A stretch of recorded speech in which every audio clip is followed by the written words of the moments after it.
हमारे जीवन में रोग 3 ही प्रकार से उत्पन्न होते हैं। मेडिकल साइंस भी इस बात को मानती है। वात, कफ और पित्त, इन 3 प्रकार से रोग उत्पन्न होते हैं। और चूंकि इन 3 प्रकार से रोग उत्पन्न होते हैं, तो इन 3 प्रकार से रोग उत्पन्न होने के कारण से, इन 3 प्रकार के रोग उत्पन्न होने, या तो वात संबंधी होगा, वायु संबंधी होगा, या कफ संबंधी होगा, या पित्त संबंधी होगा। इसके अलावा चौथा प्रकार पूरे दुनिया में, पूरे विश्व में के डॉक्टर्स ने, मेडिकल साइंस ने, आज की आधुनिक चिकित्सा विज्ञान के विज्ञानियों ने चौथा कारण नहीं खोजा रोग उत्पन्न होने का, जिसको हमारे यहां पर नाड़ी वैद्यों ने, जो नाड़ी के विशेषज्ञ थे, उन्होंने 3 ही सूत्रों में इसको जो है बांट दिया कि वात, कफ और पित्त, इसके अलावा चौथा कारण ही नहीं होता है रोग के उत्पन्न होने का। तो यहां पर बड़ा सुंदर कहा गया, बोले यह जो साक्षर है, यह साक्षर जो है पित्त रोगों का शमन करता है। पित्त रोग, तो अगली बार जब आप संगीत सीखना जाए ना, तो केवल ऐसा नहीं है कि वो संगीत के लिए हमारे आचार्य जो बैठे हैं, वो केवल आपको अगर स्वर आप बोलिए, अब आप लगे हुए। हमारे यहाँ पे तो वेद मंत्र हम लोग बोलते थे, हमारे गुरु जी थे श्री लक्ष्मी नारायण वेद पाठी जी, और वह जो गुरु जी थे हमारे श्री लक्ष्मी नारायण वेद पाठी जी, वह एक मंत्र की कम से कम 100 बार आवृत्ति करवाते थे। कहते थे नहीं अभी शुद्ध नहीं है, हम लोग कर रहे हैं। हम लोग कई बार उगता जाते थे, हम लोग सोचते बेकार में बेकार की बातें कर रहे हैं ना, ऐसा नहीं है। तो यहां पर यह जो साक्षर है, यह साक्षर पित्त संबंधी रोगों का विनाशक है। जो पित्त संबंधी रोग होते हैं, वह उन संबंधी रोगों का विनाशक होता है। उदाहरण के तौर पर बड़ा सुंदर कहा गया कि मोर का स्वर कभी आपने सुना? कभी मोर के स्वर को सुनिए आप। मोर का स्वर जो है हमारे यहां पर, वह षडज है। मोर का स्वर षडज कहा गया। यहां पर अब दूसरा प्रारंभ होता है रे, और रे शब्द जब प्रारंभ होता है तो जरा विचार करिए क्या है। जो रे शब्द है कौन सा है? रे।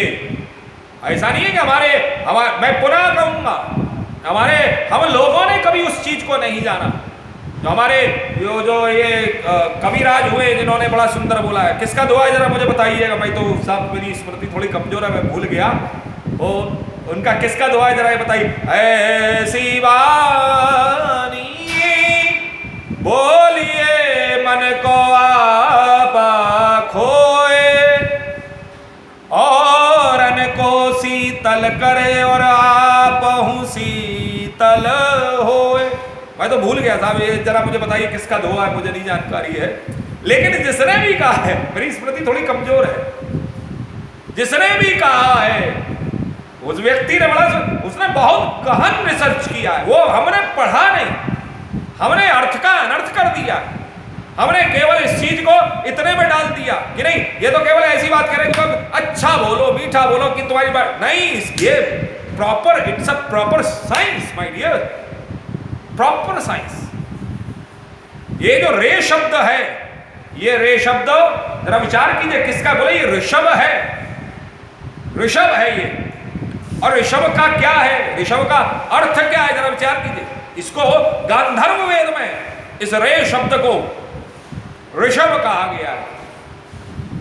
और ऋषभ शब्द क्या है, जरा विचार कीजिए। धन्यवाद प्रद्युम्न जी, निर्मल जी धन्यवाद, बबीता जी धन्यवाद आपका बहुत बहुत, कबीरदास जी महाराज का है धन्यवाद। भाई मेरी क्या करूं, मेरी स्मृति थोड़ी कमजोर है। निर्मल जी, बबीता जी, मेरी स्मृति थोड़ी जो है कमजोर है। तो यहां बड़ा सुंदर भाव दिया गया। रे शब्द गंधर्व वेद के अंतर्गत में सनातन धर्म, जानिए कि हमारा सनातन धर्म का क्या स्वरूप है।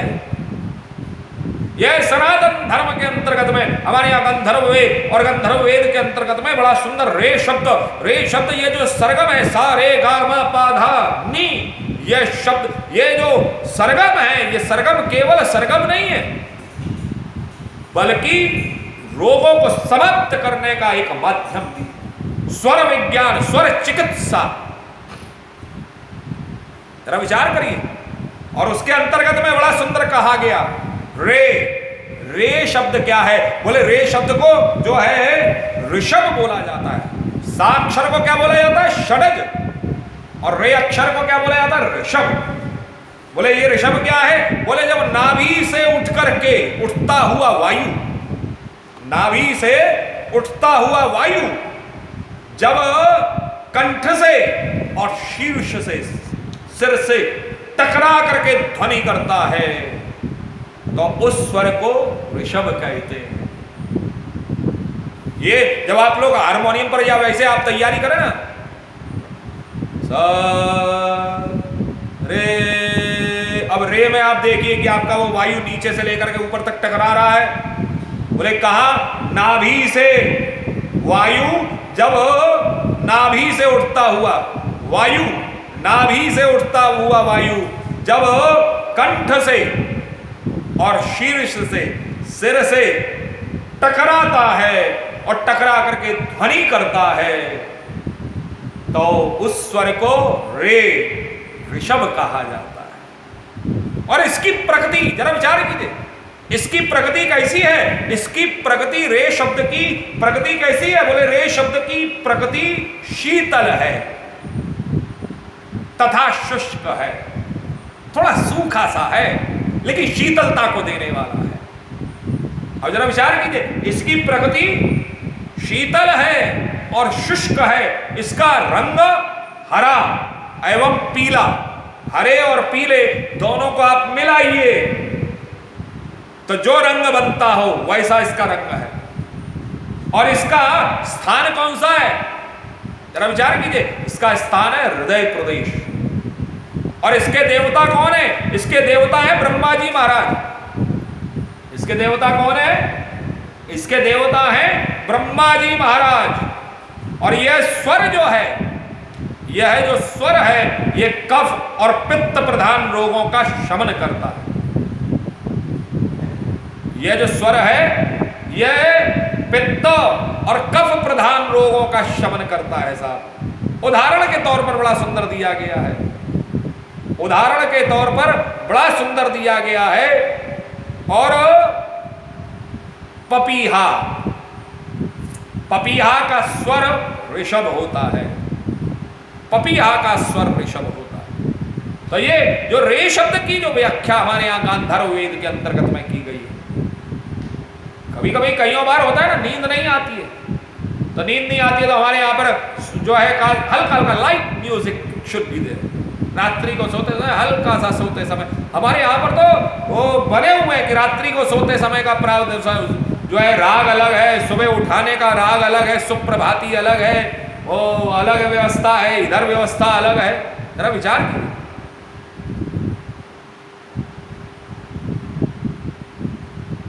विचार करें आप। तो ये जो केवल और केवल हम लोग कह देते ना, ये केवल सरगम जो है ऐसी स्थिति है ना, ऐसा नहीं है, बल्कि कहीं ना कहीं ये जितने भी हमारे जो स्वर विज्ञान है, इन स्वर विज्ञान के अंतर्गत में कहीं ना कहीं ये सब धर्म से संबंध, और धर्म के अंतर्गत से अगर इनका प्राकट्य हुआ है तो इनका अपना एक स्वरूप है, इनका अपना एक अस्तित्व है, इनकी अपनी एक व्यवस्था है, इनकी अपनी एक प्रणाली है। वो बात अलग है कि हम उसको देख नहीं पा रहे।